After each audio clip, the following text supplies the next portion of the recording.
Today's sneaker has people saying that Jordan Brand is ripping off New Balance. But after trying these out, they might be the New Balance killer.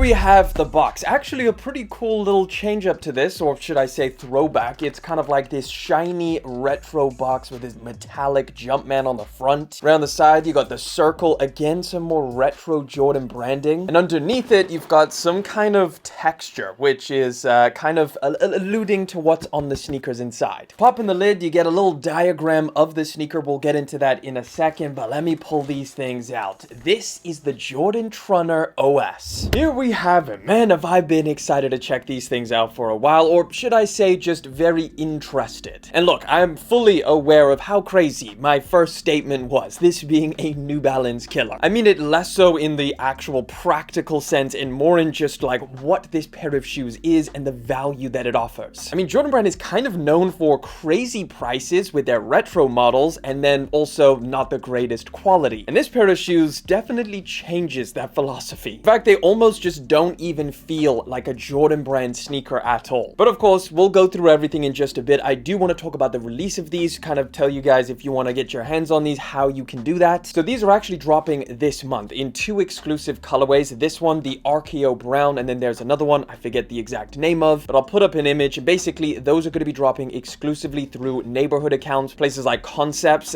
So yeah, not the widest release, and that should be taking place September the 17th or the 22nd. Now, I wouldn't even really bother with that first release unless you really like this colorway. However, I do expect it to drop again because the next main global release that is happening for this sneaker model is on October the 1st. And that should be through Nike and Jordan Brand and a bunch of other retailers as well. These things are not going to be super limited and hard to get. Thankfully, whoever wants these things should be able to get their hands on them come October. Now, again, I would also say just wait for that release because there's so many cool colorways that are going to be dropping then as well. So we've got like this cool pink one, which not really a pink shoe guy, but those kind of look dope. There's also the super wearable options like the Black Cats or the all over sale colorway. And although I do really like this colorway, it's not bad at all. I would definitely prefer the other ones that are going to be dropping like the sale and the Black Cats just in terms of wearability, because I really do think if you get this pair of shoes, you're gonna be wearing them a lot. Now, retail price for these is $110 or potentially $115. I don't think it's been quite confirmed yet. So either way, that is extremely reasonable for a Jordan Brand pair of shoes with this amount of utility and the quality. But of course, we'll get deeper into that in just a second. So I think for most people, this is probably just going to look like a brand new sneaker model that Jordan Brand just designed and cooked up and is now releasing. But that's not actually the case. It's a new or modified version of an already existing Jordan Brand sneaker. And of course, that is the Trunner. So the only thing really that they've changed here is the name and the design, obviously. Now, compared to, I guess, the regular Trunner that we would have seen back in the day,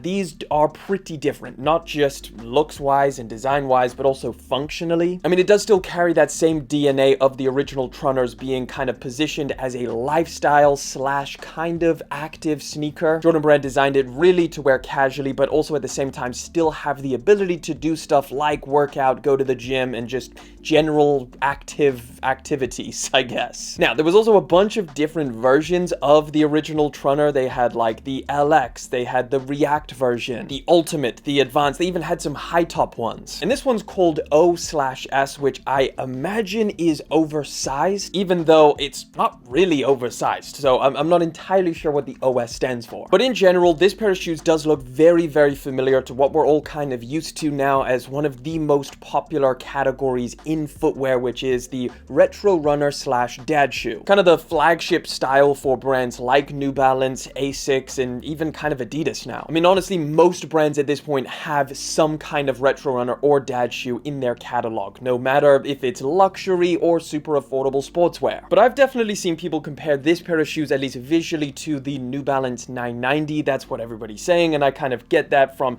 the general shape, looks pretty familiar, and obviously the fact that this has suede as well is also drawing a lot of comparisons. Definitely agree with that, and honestly, I really like the look of these things. I think they look really, really good. However, the only thing, I guess, visually speaking, design-wise, that I'm not a big fan of is kind of the main Trunner element, which is this plastic piece right in the middle. I definitely don't think it's bad, but, you know, if they removed that or maybe added some other kind of panel that maybe wasn't plastic, it could have had a cooler look, but overall, minor thing, and I don't really mind it. I completely understand it being here. You know, it's not solid plastic, it is soft. It's kind of like almost a little bit more rubbery, but it's just going to keep your foot in place, you know, stop any, you know, random lateral movement, which is going to be annoying because overall this pair of shoes, at least from the upper, is extremely soft and padded. So without this plastic piece in the middle, it could get a little bit weird. Another potentially strange addition to this pair of shoes is the rope trail-like laces. I just feel like this sneaker overall aesthetically, and I guess what they're kind of going for, is so far away from a trail shoe that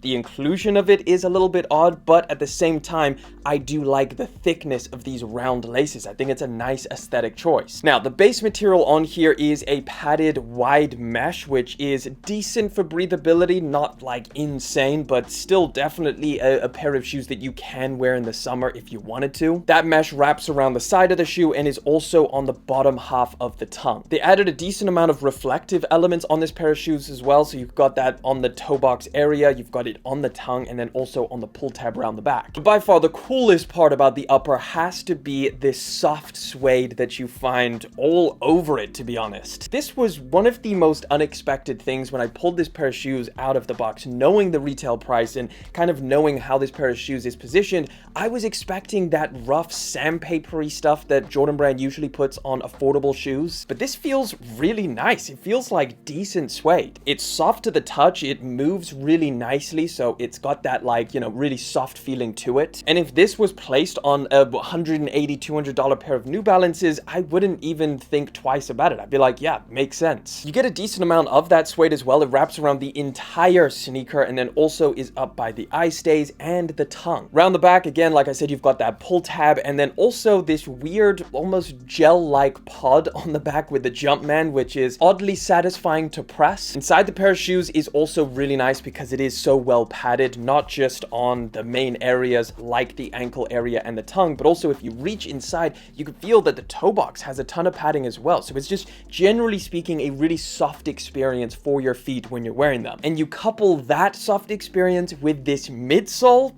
it comes together to be an incredibly comfortable pair of shoes. So yes, by far, I think my favorite element of this sneaker is the foam that they included in this midsole. So obviously it is Nike's Cushlon 3.0, which is a cushioning foam that they've used in a bunch of different sneakers, from lifestyle stuff like the Vomero 5. A lot of their basketball shoes also have it, and even some of their running shoes as well. And on here, it feels insanely soft. They've clearly gone for comfort with this pair of shoes, and Jordan Brand has definitely achieved that. It is, I think, one of the most, if not the most comfortable Jordan Brand shoe I have ever put on my feet. It was really the make it or break it moment trying these things on, because I knew if this shoe wasn't comfortable or if they added some cheap plastic feeling foam to this midsole, it was going to be a write-off for me. These things have to hit the mark in order to be a compelling option. And knowing that price point, I really was not expecting what this product ended up being. It's just a great feeling on foot, easily an all-day wearer type of shoe,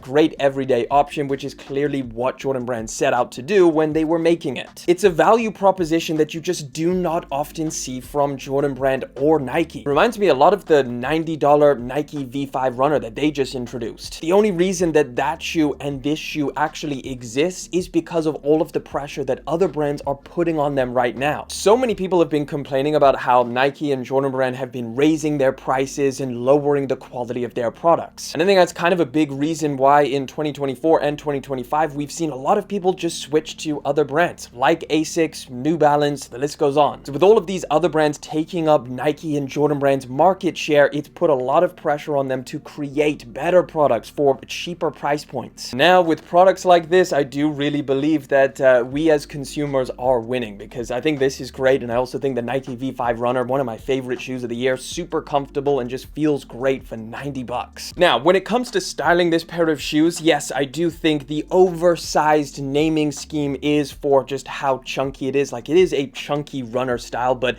again, not oversized to the point of something that just looks crazy. And I think now, living in the day and age where we have the Adidas Jellyfish, this just seems pretty normal. And obviously the retro runner dad shoe category is so established at this point and so incredibly popular that I feel like a shoe like this will fit into most people's sneaker rotation fairly easily. It goes with a ton of different options when it comes to different styles of pants, from cargos, jeans, sweatpants, track pants. So I don't think you're gonna have any issues styling this sneaker. I guess it really just depends on what colorway. This one not being the most versatile, I'd probably opt for something with a little bit more versatility, like the sail or the black one, just so you can get as much wear out of it as possible. But yeah, overall, I like the look of these things. I think they style really nicely, shorts or longer pants. So yeah, Jordan Brand did a great job with these. I do think a lot of people are going to be surprised if you end up trying these things out. For the price point, it's a very compelling pair of shoes, especially considering how comfortable they are. But you let me know what you guys think down in the comment section. Do you like the Jordan Trunner OS? What do you think of the design? Let me know your thoughts. And of course, if you want to catch another video, I'm going to throw one up in the top left-hand corner. Check it out.